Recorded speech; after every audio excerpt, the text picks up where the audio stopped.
Достар, баршаңызға қайырлы күн. Менің каналыма қош келдіңіздер.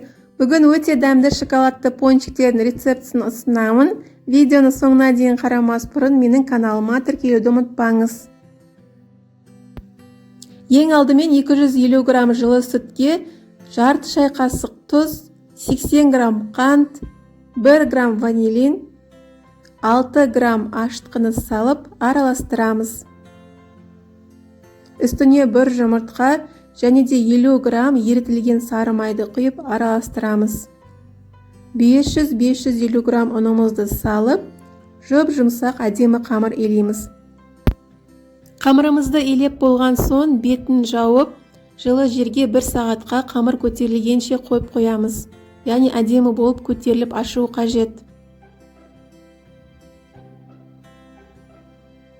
Міне 1 сағат өткен соң қамырымыз әдемі болып көтерілді. Енді оқтаудың көмегімен қамырымызды жаямыз. Қамырымызды жұқартып жаймаймыз.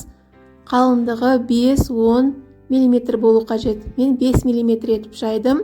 Осындай арнайы дөңгелекшенің көмегімен қамырды кесіп, яғни ойып аламыз.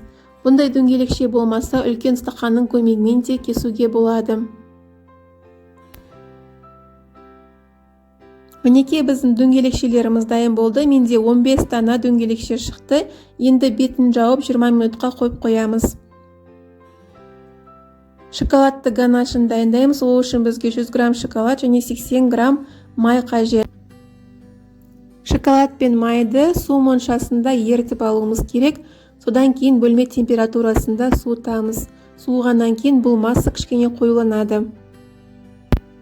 Мінекей шамамен 20 минут өткен соң біздің қамырымыз әдемі болып көтерілді. Мен ортасын осындай кремнің насадкасы арқылы ойып алдым. Негізі қамыр көтерілгеннен кейін ортасын ойып алсаңыздар, пончиктер өте әдемі болады. Қатты қызып тұрған майға пончиктерімізді салып, екі жағынан қызарғанша қуырып аламыз.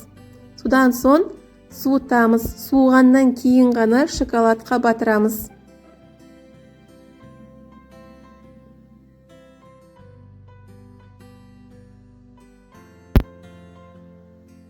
Мінекей біздің пончиктерімізде шоколадты массамызда суыды.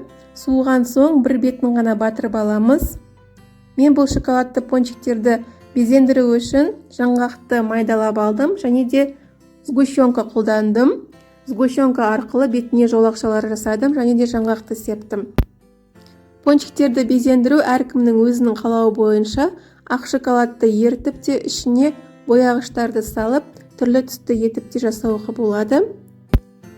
Осы рецепт бойынша пончиктерді жасап көріңіздер. Өте жұмсақ әрі дәмді болады. Балаларға міндетті түрде ұнайды. Тоңазытқышқа салып қойсаңыздар да қамыры қатпайды. Егер де сіздерге видео ұнаса, лайк басып, комментарий жазуды ұмытпаңыздар. Және де менің каналыма тіркеліп қойды ұмытпаңыздар. Сіздермен бірге болған Мөлдір. Сау болыңыздар.